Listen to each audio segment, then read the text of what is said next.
Hello everyone, welcome to my channel अंग्रेजी पाठशाला. This is Sarika Singh. इस वीडियो में बात करने जा रही हूँ प्रोनाउन के बारे में. मैं अपनी सभी वीडियोस में एक सीरियल वाइज आपकी ग्रामर के टॉपिक्स और कंटेंट कवर कर रही हूँ. आप चाहें तो मेरी वीडियोस से नोट्स बनाकर भी पढ़ सकते हैं, और जो लोग नोट्स बनाने में इंटरेस्टेड नहीं है, उन्हें अगर हैंड रिटन नोट्स चाहिए तो वो अपना ईमेल आईडी कमेंट सेक्शन में ड्रॉप कर सकते हैं. उनको वहाँ वो नोट्स प्रोवाइड कर दिए जाएंगे.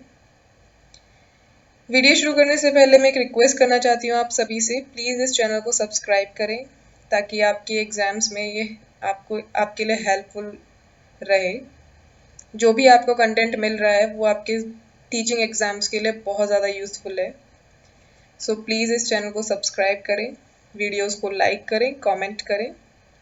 तो चलिए वीडियो को आगे शुरू करते हैं. पढ़ते हैं प्रोनाउन के बारे में. प्रोनाउन क्या होते हैं, शुरुआत करते हैं इसकी डेफिनेशन से. The words which used in place of noun are called pronoun. वह शब्द जो नाउन के स्थान पे यूज किए जाते हैं उन्हें हम प्रोनाउन कहते हैं. ठीक है. For example, Pandit Jawaharlal Nehru was the prime minister of India. He was a patriot. इस फर्स्ट सेंटेंस में पंडित जवाहरलाल नेहरू क्या है, आपका नाउन है, और उनकी जगह पे जो नेक्स्ट सेंटेंस में उन्हें डिनोट करने के लिए वर्ड यूज हुआ है ही, वो क्या है, आपका प्रोनाउन है. हम मेल वर्जन को डिनोट करने के लिए ही प्रोनाउन का यूज करते हैं एंड फीमेल को शी प्रोनाउन से डिनोट करते हैं. नोट करके यहाँ पे बात की गई है, we use pronoun to avoid repetition of noun. हम प्रोनाउन को यूज किस लिए करते हैं, ताकि हम नाउन के रिपीटेशन को अवॉइड कर सकें. मान लीजिए मुझे यहाँ पे एक पैराग्राफ लिखना है पंडित जवाहरलाल नेहरू के ऊपर, और मैं वहाँ पे क्या कर रही हूँ, अगर प्रोनाउन नहीं होते तो मैं क्या कर रही होती, हर जगह पंडित जवाहरलाल नेहरू से अपना सेंटेंस स्टार्ट कर रही होती. मुझे पूरा नाम लिखना पड़ता उनको डिनोट करने के लिए, उनके बारे में कुछ भी बात करने के लिए. बट अब हमारे पास क्या है, प्रोनाउन है, तो हम उसकी हेल्प से क्या कर सकते हैं, पंडित जवाहरलाल नेहरू या किसी भी नाम को हम डिनोट कर सकते हैं अपने पैराग्राफ में या एसे में या पैसेजेस में. ओके. नेक्स्ट बात करते हैं इसके टाइप्स के बारे में. Types of pronoun.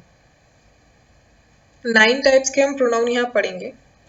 फर्स्ट है आपका पर्सनल प्रोनाउन, सेकंड है आपका डिमॉन्स्ट्रेटिव, थर्ड है आपका डिस्ट्रीब्यूटिव, फोर्थ है आपका रेसिप्रोकल, फिफ्थ है आपका रिफ्लेक्सिव, सिक्स है आपका एम्फैटिक, सेवेंथ है आपका इंडेफिनिट, एट्थ है आपका रिलेटिव, एंड नाइन्थ और लास्ट है आपका इंटरोगेटिव प्रोनाउन. इस सभी के बारे में अब हम डिटेल में पढ़ते हैं. फर्स्ट है आपका पर्सनल प्रोनाउन. पर्सनल प्रोनाउन क्या होते हैं? A personal pronoun is a substitute for a noun that refers to a specific person और थिंग. पर्सनल प्रोनाउन क्या होते हैं? जो नाउन हम किसी स्पेसिफिक पर्सन और थिंग के लिए यूज करते हैं, यानी किसी स्पेसिफिक व्यक्ति के लिए या वस्तु के लिए जो नाउन हम यूज करते हैं, उसकी जगह पे जो शब्द यूज किए जाते हैं प्रोनाउन में, वो क्या होते हैं, पर्सनल प्रोनाउन होते हैं. ठीक है. यानी कि जो पर्सन्स को डिनोट करने के लिए प्रोनाउन यूज किए जाते हैं, वो क्या होते हैं, आपके पर्सनल प्रोनाउन होते हैं. नेक्स्ट यहाँ पढ़ेंगे, personal pronouns change their form when they perform different functions and appear in different parts of sentence. Personal pronoun क्या करते हैं, अपनी फॉर्म को चेंज कर लेते हैं जब वो कहीं पर अपना कोई अलग प्रक्रिया, अपनी अलग कोई फंक्शन दिखा रहे होते हैं सेंटेंस में, या अलग कोई भूमिका निभा रहे होते हैं. ठीक है. यहाँ टेबल है उसकी पर्सनल प्रोनाउन की. ये टेबल हमने आपकी पिछले वीडियो में जहाँ केस के बारे में मैंने वीडियो बनाई थी, नाउन द केस, वहाँ उस टेबल के बारे में बात की थी. ठीक है. आपके 3 टाइप के पर्सन्स होते हैं, फर्स्ट पर्सन, सेकंड पर्सन और थर्ड पर्सन. इन पर्सन्स के बारे में जान लेते हैं. फर्स्ट पर्सन यानी कि मैं आपसे कोई बात कह रही हूँ, तो वो क्या है, मैं क्या हो जाऊंगी यहाँ पर, आपकी फर्स्ट पर्सन हो जाऊंगी. मैं बात किससे कर रही हूँ, आपसे कर रही हूँ, तो आप क्या हो जाएंगे यहाँ पर, सेकंड पर्सन हो जाएंगे. और मैं किसी थर्ड पर्सन के बारे में बात कर रही हूँ, किसी और के बारे में बात कर रही हूँ, तो वो क्या हो जाएगा यहाँ पे, आपका थर्ड पर्सन हो जाएगा. इस टेबल में इन तीनों पर्सन्स को एक 2 कैटेगरीज में डिवाइड किया गया है, एक सिंगुलर और एक प्लूरल. ठीक है. और वहाँ पे बताया गया है कि सब्जेक्ट को ऑब्जेक्ट में कैसे चेंज करना है, उसका पॉसेसिव एडजेक्टिव कैसे बनेगा और उसका पॉसेसिव प्रोनाउन कैसे बनेगा. इस टेबल को मैं पिछली वीडियो में बहुत अच्छे से बता चुकी हूँ। यहाँ मुझे नहीं लगता कि यहाँ मुझे इसे डिस्क्राइब करने की ज़रूरत है, तो इसको डिस्क्राइब नहीं करते हुए आगे की तरफ चलते हैं। पर्सनल प्रोनाउन के एग्जाम्पल्स। फर्स्ट है आपका I will not attend the function, मैं फंक्शन अटेंड नहीं करूँगी, तो यहाँ आई क्या हो जाएगा आपका पर्सनल प्रोनाउन है। I am a teacher, we are active, they help us, ये सभी क्या हैं आपके जो अंडरलाइंड वर्ड हैं वो सभी क्या हैं आपके पर्सनल प्रोनाउन है। नेक्स्ट आपका डिमॉन्स्ट्रेटिव प्रोनाउन। डिमॉन्स्ट्रेटिव प्रोनाउन क्या होते हैं? A demonstrative pronoun is used to indicate a specific person, place or thing. Demonstrative pronoun क्या होते हैं? जो किसी स्पेसिफिक पर्सन को, प्लेस को और किसी चीज को या किसी वस्तु को इंडिकेट कर रहा हो, यानी किसी पर्सन की तरफ, किसी व्यक्ति की तरफ इंडिकेट कर रहा हो, या मतलब किसी स्थान की तरफ कोई इशारा कर रहा हो, करके कोई बात कह रहा है, ठीक है, वो सब क्या होते हैं आपके डिमॉन्स्ट्रेटिव प्रोनाउन होते हैं। डिमॉन्स्ट्रेटिव प्रोनाउन को इंडिकेट करने के लिए जो वर्ड्स हम यूज करते हैं वो यहाँ कुछ लिखे हुए हैं। This, that, these, those, such, the, same, ये सभी वर्ड्स हम किस में यूज करते हैं? डिमॉन्स्ट्रेटिव प्रोनाउन में यूज करते हैं। For example, this is a gift for my mother, यह गिफ्ट मेरी माँ के लिए है। तो यहाँ पर क्या है, वो गिफ्ट की तरफ इशारा कर रहा है, किसी गिफ्ट की तरफ इशारा क्या कर रहा है जो उसकी माँ के लिए है, ठीक है। तो दिस क्या हो जाएगा यहाँ पर आपका demonstrative pronoun. These flowers are mine, ये फ्लावर्स मेरे हैं, ठीक है। This cycle is better than that cycle, यह साइकिल उस साइकिल से बेटर है। तो यहाँ पे ये सभी अंडरलाइन वर्ड्स क्या है आपके डिमॉन्स्ट्रेटिव प्रोनाउन है, क्योंकि किसी ना किसी चीज को क्या कर रहे हैं? इंडिकेट कर रहे हैं। नेक्स्ट बात करते हैं डिस्ट्रीब्यूटिव प्रोनाउन की। It is used for those person and things that are taken as a whole or in separate group. They are equally distribute attention to each unit in a group. Distributive pronoun क्या होते हैं? Distributive pronoun होते हैं जिन pronoun का या जिस pronoun का दो या दो से अधिक व्यक्तियों या वस्तुओं में से एक या एक भी नहीं का बोध कराने के लिए किया जाता है, ठीक है। जो प्रोनाउन है, या मान लीजिए कोई ग्रुप है, वहां पर या तो उस ग्रुप को एज अ होल इंडिकेट किया जाएगा, लिया जाएगा, या फिर उसके एक एक पर्सन के बारे में या एक के भी बारे में बात नहीं की जाएगी, ठीक है। या तो सबके बारे में बात की जाएगी, एक के बारे में बात की जाएगी, या एक के बारे में बात भी नहीं की जाएगी। वो क्या होते हैं आपके डिस्ट्रीब्यूटिव प्रोनाउन होते हैं, ठीक है। इसके कुछ वर्ड्स होते हैं each, either, neither. First example है इसका, each of the boys won a prize, प्रत्येक लड़के ने क्या जीता है? प्राइज जीता है। Either of you can stay, तुम्हें से कोई एक यहाँ रुक सकता है। नाइदर स्टेटमेंट इज ट्रू, कोई स्टेटमेंट सही नहीं है। तो यहाँ ईच, आइदर, नाइदर ये क्या है आपके डिस्ट्रीब्यूटिव प्रोनाउन है। नेक्स्ट बात करते हैं रेसिप्रोकल प्रोनाउन की।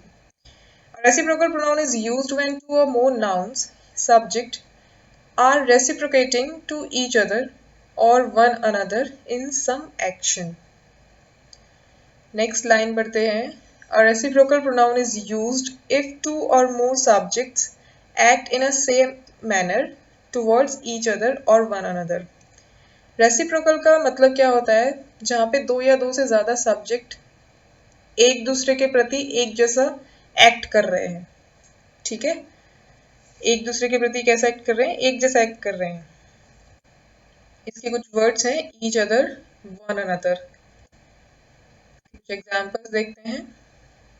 फर्स्ट एग्जांपल है आपका, two girls pushed each other, दो लड़कियों ने एक दूसरे को धक्का मारा। तो क्या हुआ यहाँ पे? हर एक एक्शन का क्या है? एक रिएक्शन मिलेगा। तो मुझे धक्का मारेगी तो मैं भी तुझे मारूंगी, तो वो क्या है यहाँ पे? Two girls pushed each other, दोनों ने एक दूसरे को धक्का मारा, ठीक है। दोनों ने एक पारस्परिक संबंध निभाया, ठीक है। नेक्स्ट है, two students in exam copied each other, दो स्टूडेंट्स ने एग्जाम में कॉपी किया एक दूसरे की कॉपी से, ठीक है। नेक्स्ट है आपका reflexive pronoun. Reflexive pronoun expresses a noun when the subject's action affects or influences the subject itself. Reflexive pronoun क्या होते हैं? ये एक्सप्रेस किसको करते हैं? नाउन को। जब कोई सब्जेक्ट क्या हो रहा हो, सब्जेक्ट जो एक्शन कर रहा है वो अफेक्ट हो रहा हो, या सब्जेक्ट खुद अफेक्ट हो रहा हो, ठीक है। इसके बारे में इसके कुछ वर्ड्स हैं, myself, ourself, yourself, himself, herself, itself, themself और oneself. For example, Kartik is very proud of himself. Kartik को खुद पे ही प्राउड हो रहा है, ठीक है, वो अपने आप को ही क्या कर रहा है, एक्शन हो रहा है उसका कुछ और वो अफेक्ट कर रहा है, ठीक है। नेक्स्ट है, I completed the work my self, मैंने अपना काम खुद ही खत्म किया, ठीक है। नेक्स्ट है एम्फेटिक प्रोनाउन। एम्फेटिक प्रोनाउन का क्या मतलब होता है यहाँ, a pronoun that emphasises the actions done by the subject. वो प्रोनाउन वाले शब्द या जो किसी को किसी सब्जेक्ट के द्वारा क्या हो रहे हो, एम्फेसाइज हो रहे हो, या मतलब उस पर कोई दबाव डाला जा रहा हो, वो क्या होते हैं, आपके एम्फेटिक प्रोनाउन होते हैं। कुछ वर्ड्स होते हैं, इसके words same as reflexive pronoun के जैसे होते हैं, जैसे रिफ्लेक्सिव में थे myself, ourself, yourself, himself, herself, itself, themself and oneself, ठीक है। इसके एग्जाम्पल देखते हैं। He himself gave us this news, उसने खुद हमें ये न्यूज दी है, ठीक है। सेंटेंस पे या बात पे क्या है, दबाव डाला जा रहा है। नेक्स्ट है, you yourself are responsible for this fault, तुम खुद रिस्पॉन्सिबल हो या खुद जिम्मेदार हो इस गलती के, ठीक है। तो क्या है, वहां पर एक दबाव डाला जा रहा है बात कहने में। अब आप कहेंगे कि रिफ्लेक्सिव में भी सेम वर्ड्स थे और एम्फेटिक में भी सेम वर्ड्स हैं, तो हम पहचान कैसे करेंगे सेंटेंसेस की। तो रिफ्लेक्सिव में क्या हो रहा है, सेंटेंस के लास्ट में ये वर्ड्स यूज हो रहे हैं, और एम्फेटिक में क्या होगा, ये सेंटेंस के बीच में इन वर्ड्स का यूज किया जाएगा। तो ये एक पहचान होती है इन दोनों में। नेक्स्ट बात करते हैं इंडेफिनिट प्रोनाउन की। इंडेफिनिट प्रोनाउन क्या होते हैं? An indefinite pronoun is used to make a general statement about individuals or things. Indefinite का मतलब होता है अनिश्चयवाचक, जो चीज अनिश्चय हो, ठीक है, निश्चित ना हो। तो यहाँ एक जनरल स्टेटमेंट बताई गई है किसी इंडिविजुअल के बारे में या किसी थिंग के बारे में। इसके कुछ वर्ड्स हैं, everybody, somebody, nobody, anybody, someone, no one, anyone, everything, something, nothing, anything, all, some, any, both, another, much, few, little। अब ये सभी वर्ड्स देख के पहचान सकते हैं कि ये क्या है, indefinite pronoun. For example, everyone believed him, हर किसी को उस पर विश्वास है या भरोसा है। Nobody was there to save the drowning child, कोई वहां नहीं था उस बच्चे को, डूबते हुए बच्चे को बचाने के लिए। All that glitters is not gold, सभी चमकती हुई चीज सोना नहीं होती हैं। तो यहाँ पर क्या है, ये सब इंडेफिनिट प्रोनाउन को इंडिकेट कर रहे हैं। नेक्स्ट है आपका relative pronoun. A relative pronoun connects a group of words containing a subject and verb, यानी कि a clause, to a noun और प्रोनाउन। एक रिलेटिव प्रोनाउन क्या है, रिलेटिव प्रोनाउन क्या है, आपका कनेक्ट कर रहे हैं ग्रुप ऑफ वर्ड्स में, जिसमें क्या है, आपका एक सब्जेक्ट भी है और आपका वर्ब भी है, जिन्हें हम क्या बोल देते हैं, क्लॉज बोल देते हैं। क्लॉज में क्या होता है, एक सब्जेक्ट भी होता है और आपका एक वर्ब भी होता है। किससे कनेक्ट कर रहे हैं, नाउन से और प्रोनाउन से, या तो नाउन से या फिर आपका प्रोनाउन से। कुछ वर्ड्स होते हैं, हु, हुम, हुज, विच, दैट। एग्जाम्पल्स देखते हैं। I met Meera who was returning from school, मैं मीरा से मिली जो स्कूल से वापस लौट रही थी। तो क्या है, यहाँ पर एक सेंटेंस कहा जा रहा है, किसी और सेंटेंस से उसको रिलेट करते हुए एक बात कही जा रही है, ठीक है। तो यहाँ पर हु क्या हो गया, आपका रिलेटिव प्रोनाउन हो गया। नेक्स्ट है, this is the house which is made of marbles, ये वही घर है या ये वह घर है जो मार्बल से बना हुआ है। तो यहाँ भी क्या है, आपका विच से रिलेट कर दिया गया है सेंटेंसेस को। नेक्स्ट बात करते हैं और लास्ट है आपका interrogative pronoun. N interrogative pronoun is used with in a question. Interrogative का आप सभी को पता होता है कि ये सब क्या होते हैं, क्वेश्चन वाले सेंटेंसेस होते हैं, जिनमें आपका कोई क्वेश्चन पूछा जा रहा होता है। इसके वर्ड्स भी वही हैं जो आपके रिलेटिव प्रोनाउन के थे, हु, हुम, हुज, विच, व्हाट। बस रिलेटिव प्रोनाउन में इन वर्ड्स का यूज किस लिए किया जा रहा था, दो सेंटेंस को आपस में कनेक्ट करने के लिए, ठीक है। और यहाँ क्या किया जा रहा है, इन वर्ड्स का यूज किसी क्वेश्चन को पूछने के लिए।